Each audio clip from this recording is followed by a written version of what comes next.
Bonjour les amis et bienvenue dans ce nouveau vlog. Oui, je sais, il y a eu un petit laps entre le dernier et celui-là. Notre ami le Covid a encore frappé plus, mes petits ennuis habituels, mais je vais pas vous embêter avec ça. Une fois de plus, ma voix n'est pas au rendez-vous, alors je m'approche de vous pour vous parler. En plus, ça fait beaucoup plus intime. Je vous remercie pour les retours que vous m'avez donnés, que vous m'avez laissé plutôt par rapport aux 4 premiers épisodes de ce premier voyage au Japon. Alors j'espère que celui-là vous plaira tout autant. On s'était laissé après notre première vraie soirée et avec la promesse de se revoir le lendemain. Comme je vous l'ai dit, il se trouve que j'avais oublié que j'avais rendez-vous avec un contact que j'avais réussi à obtenir via mon ami Shinichiro, qui tenait son magasin et qui m'avait promis de me faire rencontrer un monsieur qui travaillait pour une très grosse compagnie qui s'appelle toujours d'ailleurs Tohan. C'est une grosse entreprise japonaise de distribution, c'est eux qui distribuent les livres. Vous voyez notamment leur camionnette le matin dans toutes les villes du Japon qui distribuent les magazines, les journaux, les livres, les mangas, etc. Enfin voilà, c'est une grosse compagnie qui travaille avec les éditeurs japonais. Il se trouve qu'à l'époque, c'était, je pense, la seule entreprise qui s'occupait aussi de négocier les droits d'auteur pour l'étranger. Voilà, il y avait très peu encore d'entreprises qui traduisaient et qui traduisaient et qui publiaient. Alors je suis désolé, je suis encore un peu aux fraises. Des mangas japonais à l'étranger, surtout en langues étrangères, et moi j'étais déjà éditeur depuis quelques temps, éditeur amateur, semi-pro on va dire. Je publiais mes amis des beaux-arts et certains camarades étudiants étrangers, dont certains camarades japonais qui étudiaient avec moi, et il se trouve que j'avais envie de professionnaliser tout ça, donc voilà, j'avais rendez-vous avec cette personne, qui n'était pas encore monsieur Takahashi, que si certains d'entre vous ont travaillé dans l'édition dans les années 90, vous avez dû connaître, il n'était pas encore arrivé. C'était monsieur Ota, un vieux monsieur qui fumait 3 paquets de highlight par jour, qui avait les doigts boudinés et jaunes avec des ongles dans un état absolument catastrophique, et des reliefs de ses repas sur sa chemise. Il se trouve que voilà, par le truchement de mes amis, j'ai rencontré cette personne. Je lui avais amené à peu près tous les fanzines que j'avais publiés, les petits albums amateurs qu'on éditait, qu'on imprimait nous-mêmes d'ailleurs sur les presses sérigraphie et offset, des vieilles presses, pour lui montrer qu'on était déjà dans le business, on va dire, de l'édition. J'ai rencontré cette personne, alors dans les locaux de Tohan, qui est une vieille bâtisse mais assez impressionnante, avec cet énorme logo Tohan bleu et beige si je ne m'abuse, avec une espèce de visage un peu à la Bauhaus, là, le logo du groupe je veux dire, et pas le mouvement artistique, et voilà, l'entretien était très intéressant. Ça m'a permis de me rendre compte qu'il y avait encore un monde entre mon désir de devenir éditeur et la réalité de ce qu'était vraiment le marché, c'est-à-dire que malgré la qualité, je trouve, des produits qu'on faisait, des éditions qu'on proposait en tant que maison d'édition associative, on n'avait pas encore suffisamment de bouteilles et de crédibilité pour pouvoir publier même des très petits éditeurs japonais.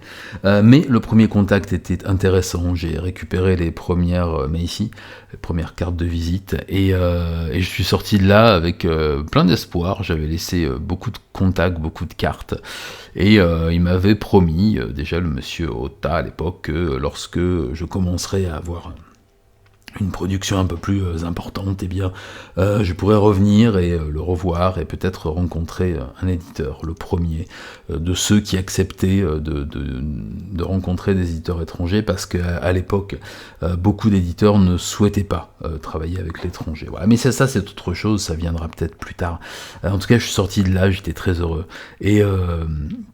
je suis rentré dans mon quartier, j'ai laissé mes amis qui repartaient travailler. Je suis rentré dans mon hôtel au Lashima, prendre une douche parce qu'il faisait une chaleur effrayante, et comme le soir je devais rencontrer celle qui était en train de devenir ma belle et tendre, je suis rentré à l'hôtel, j'ai fait une sieste, j'ai pris une douche, et puis je suis reparti le soir pour la retrouver.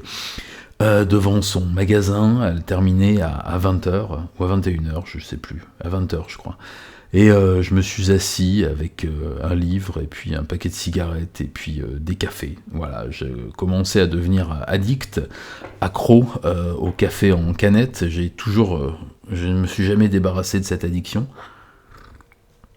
Ça, c'est du kombucha, c'est du thé au maïs, c'est très bon. Et je l'ai attendu, je la voyais passer avec son petit uniforme 7-Eleven et puis son petit fichu sur la tête. Tout cas, c'était chouette. Elle a terminé. Ah oui, tiens, j'ai vu passer des commentaires. Effectivement, elle avait 17 ans, mais moi aussi j'étais mineur d'un point de vue japonais, parce que j'avais 20 ans, presque 21, mais pas encore. Voilà, donc non, il n'y a pas eu de... Non. Je me disais aussi, si je dis son âge, c'était il y a longtemps, vous savez, c'était il y a très très longtemps. Aujourd'hui, ce serait plus bizarre. Voilà, elle est sortie, nous sommes partis, nous sommes allés manger dans un resto de tempura, donc de friture, et de soba, et c'était super chouette, c'est moi qui ai payé. Et ensuite nous sommes partis nous promener dans un parc, toujours à Ikebukuro. Nous avons marché pas mal, on a visité des endroits, j'étais très étonné de voir tout ça ouvert le soir aussi tard, et nous avons fini par aller à nouveau dans un de ces hubs, les English pubs, là, des faux pubs à l'anglaise, qui sont ma foi assez sympathiques quand on y va entre amis, mais avec une personne du sexe opposé à qui l'on espère bien compter fleurette, c'est peut-être un peu moins une bonne idée. Enfin, toujours est-il qu'elle elle voulait aller là-bas. Il y avait des Américains bourrés à côté.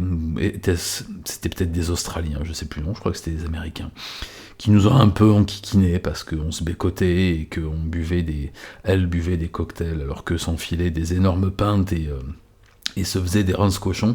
Bon, c'est comme ça.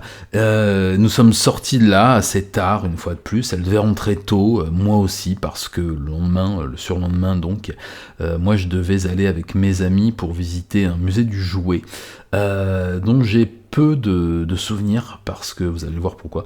Et elle est rentrée chez elle, nous sommes encore bécotés pendant un long moment, et puis nous sommes quittés. Je l'ai raccompagnée pas très loin de chez elle, mais elle voulait pas me montrer où elle habitait exactement, c'était juste une approximation, et elle a tout à fait raison. Je pense que c'est une très très bonne chose de ne pas indiquer à quelqu'un qu'on vient de rencontrer où on habite, exactement, du moins.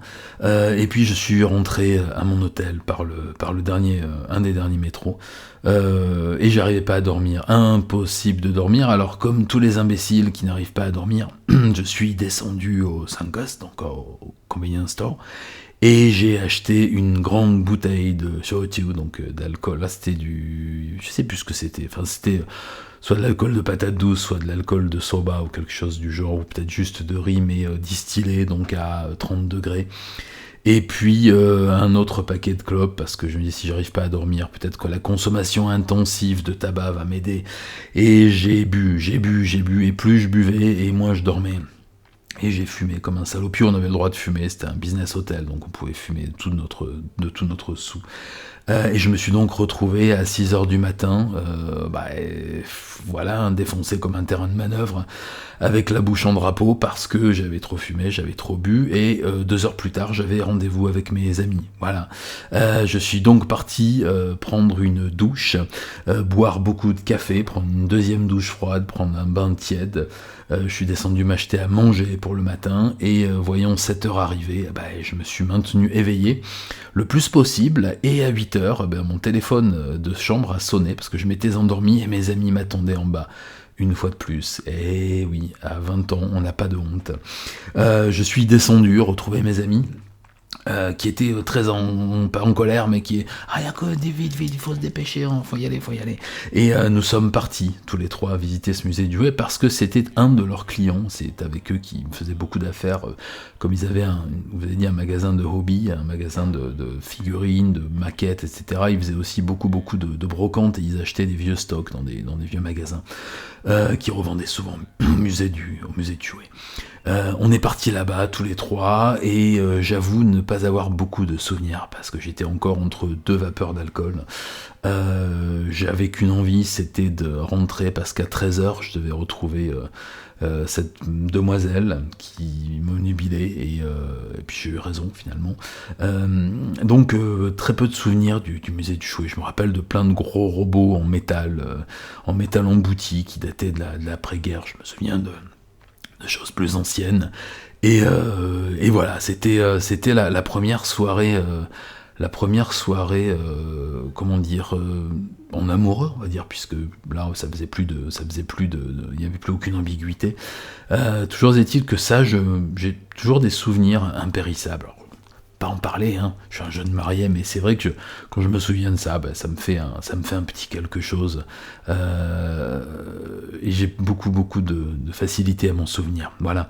Je vous raconterai cette journée-là plus tard. Je vois que ça fait déjà 12 minutes que je vous tiens le crachoir. Ma voix est en train de partir, et oui, 3 semaines de Covid, ça ne s'oublie pas comme ça. Je vous laisse, je vous embrasse pour ceux que ça intéresse, et je vous dis à très bientôt. Matane.